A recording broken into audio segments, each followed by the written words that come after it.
And I'm speaking with Cheyenne City Councilman Rocky Case. Again, this is the debut of our new weekend interview program. It'll run from 11 until 1 every single Saturday right here on AM 650 KGAB.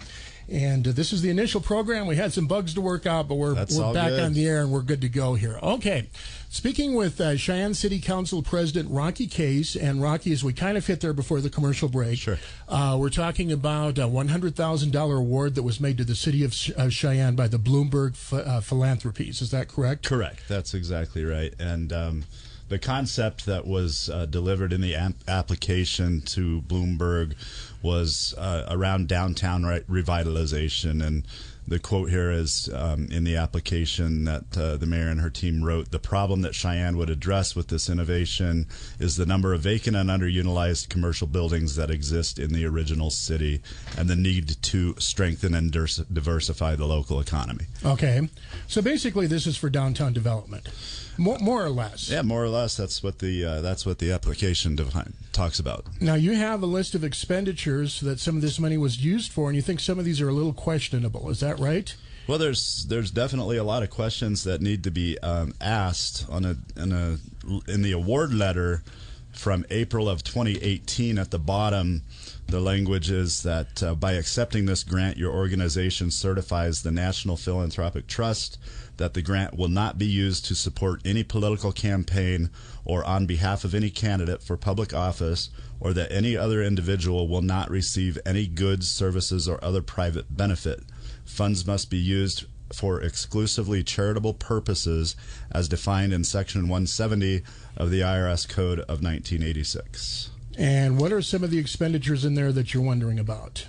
Well, honestly, the vast majority of them. First of all, we should say about $66,000, or about two-thirds of the $100,000 has already been spent. Is that right? That's correct. As of the latest accounting, which I believe goes through August of this year. Okay. $66,832.26. So almost exactly two-thirds. Yeah. Now, what are some of the expenditures that you're wondering about? Well, so the very, very first charge in April of 2018 is the Dollar Tree store for glasses, bath tissue, hand sanitizer, tapes, pens, and trays.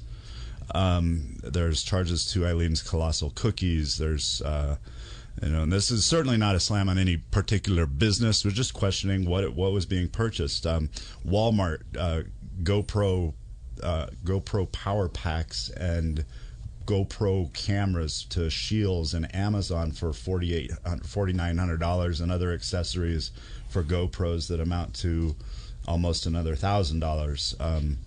There's advertising and so forth, which I presume is related to downtown promotion, but Sam's Club, drinks, plates, napkins, Office Depot, that's just finally the first couple of months. It really just goes on and on. There are gift cards in here to a bunch of local businesses. One which certainly made me kind of giggle is ecampus.com, dealing with dysfunction textbook for $598.30. And then we kind of get into April and May of this year. There is Hyatt Regency parking, hotels.com Denver for $200, Rock Bottom Brewing Company for $20, Hilton Tropics Bar Honolulu for $63, Duke's Bar Hawaii $66, Rumfire Bar Hawaii $64.95, some Uber charges, and multiple airline purchases, and it just goes on. And my question really is, how is any of this related, other than a couple of items which talk about downtown development and advertising related to the award? Have you spoken to the mayor about any of this? No, she's on vacation. Kind of the genesis of me asking for this information was on Monday at the inaugural Kick Rocks Cheyenne Town Hall events that she's doing. She indicated that the Wandering Waffle would be there, and she would be paying for free waffles for anybody that showed up. So my question, another media outlet asked from what fund, and she indicated that it was from the Bloomberg Fund, so that piqued my interest to go say, okay, how have these dollars been being spent over the life of the award, and what are the conditions, if any, of the award? And so I made that request on Tuesday, and I received this information late yesterday afternoon. Through her office? Actually through the legal department. So the city legal department. Correct. So this is all a matter of public record. Yeah, it's all public record. Absolutely. Okay, we're speaking with Cheyenne City Council President Rocky Case. By the way, if you have any questions or comments, 632-6500, 632-3323. Again, you're in tune with the initial appearance, or the initial broadcast, I guess I should say, of the Weekend in Wyoming program. This is going to be a local talk show that we'll be doing every Saturday morning, or every Saturday midday, I guess I should say, from 11 until 1. I'll be your host, and we're going to try and really hit a lot of local topics from right here in Cheyenne and Laramie County. We will be taking calls. AM 650 KGAB, again, you're in tune with the brand new Weekend in Wyoming program. This is going to be a local talk show that we do every Saturday from 11 until 1, right here on AM 650 KGAB. The initial appearance, we did have some technical bugs to work out here a bit earlier this morning, but we're back live on the airwaves. And if you have any questions or comments, 632-6500, 632-3323 is the telephone number. We're speaking with Cheyenne City Council President Rocky Case. And Rocky, just to review for people who may be joining us, $100,000 was given to the city through the Bloomberg Philanthropies. Correct. For downtown development, and you think some of these expenditures, which you have a long list of, and by the way, which is posted on your City Council Facebook page now. Yes, it is. You think some of these are a little questionable? Well, I think the vast majority of them are questionable. I'm just curious as to what 20 GoPro cameras and the accessories that go along with them for a total spend of a little over, right around $6,000 relates to downtown development. And there's some bar tabs, some airline tickets, some fee for waffles, a lot of other Sam's Club, yeah. Snack food, drinks, Walmart drinks, Jimmy John's Party Platter, Bella Fioco meeting, Taco John's. Two doors down. Now, let's see, hotels.com for Casper risk management training. I mean, shouldn't that come out of the regular budget? I don't know. Longmont Stratop training for hotels.com, Chili's, Hyatt Regency, Rock Bottom Bar, Hilton Tropics Bar, Duke's Bar, Rum Fire Bar, and again, one of my favorites on here is Dealing with Dysfunction textbook for $598.30. Well, maybe downtown's dysfunctional. I don't know. Looks like we do have a caller, and good morning, caller. You're on the air. Good morning, Doug. This is Lisa. Good morning, Rocky. Good morning. It sounds... Did I miss something? Are the streets fixed? Are they? I don't know. I thought we had an emergency about that. Is there a mechanism to get her removed from office? Oh, well, no, there's not in Wyoming. There's no recall mechanism in Wyoming. Well, I'm going to suggest that people really do their research before the next elections and make sure that we get people in office that are going to uphold their oath of office. So, Lisa, you feel that she's in violation of her oath of office? I don't know if this is so much. She's not being a steward of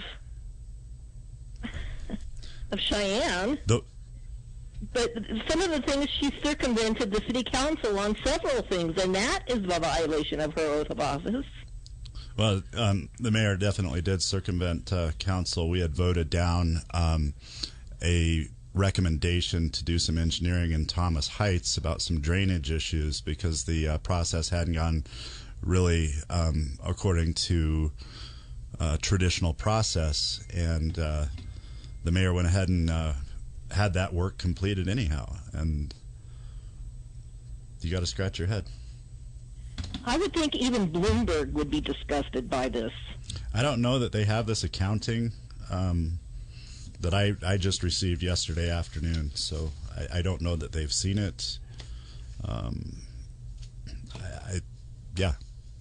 not here to.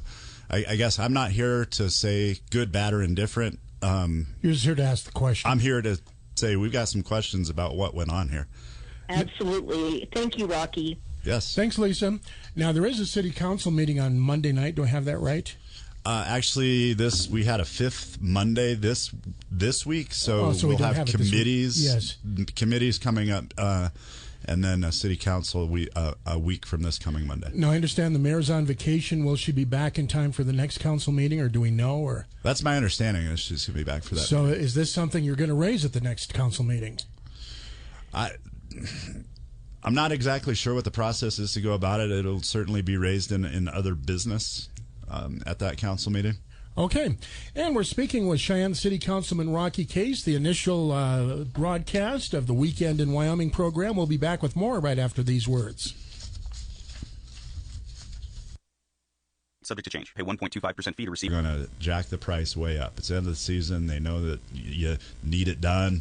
And so she pitched it to the city council under the emergency procurement clause. So a lot of questions around that. But when you look at the work that the city itself did in potholes in the construction season of 2019, roughly 1,000 potholes were filled by city employees. And I don't have the breakdown of how many were filled by other contractors, but that's less than 8 a day. Mm-hmm. And if roads are really, they were the cornerstone of her campaign, fixing roads, right? And needs, not wants. Right, exactly. And if they are so important, why bring it to the council so late in the season? Why do it in emergency? Even if she would have brought it through the normal process through council, we would have had this completed around August 21st, and some work could have been executed upon. Mm-hmm. But because she triggered the emergency procurement procedure, and the vast majority of my colleagues on council took issue with that, we didn't close this situation with what wound up being a no vote, so no potholes are going to be fixed by third-party contractors until just like last week. And I want to let the community know that, look, that the city fills potholes year-round. Mm-hmm. We have cold. It's a year-round battle. Yeah, we have cold patch that starts to be used about this time every year, and then in the spring and the summer and early fall, the more permanent fixers are put in place. This is not a situation about the city council not wanting to fix potholes and have good roads. This was an issue about don't deviate from procedure. Mm-hmm. Well, because if we allow that on one issue, what happens? What's the next issue? Well, isn't there a $35,000 limit on emergency procurements? Do I have that right? There's 35. The city can spend up to $34,999.99 without bringing that issue before council. Okay. And there's actually an ordinance change working its way through council right now that's going to reduce that amount to $25,000 if it passes. So we'll know more about that in committee on Monday. Now, correct me if I'm wrong, but wasn't there originally an effort to bypass the $35,000 limit and spend, I think it was $250,000? Yeah, absolutely. She was. I guess the administration was just going to pull the trigger and fix these potholes without bringing it before council at all. But that went before the city attorney and was said to be a no-go. Yes, exactly. So now it's winding its way back through. Well, no, the pothole situation is done.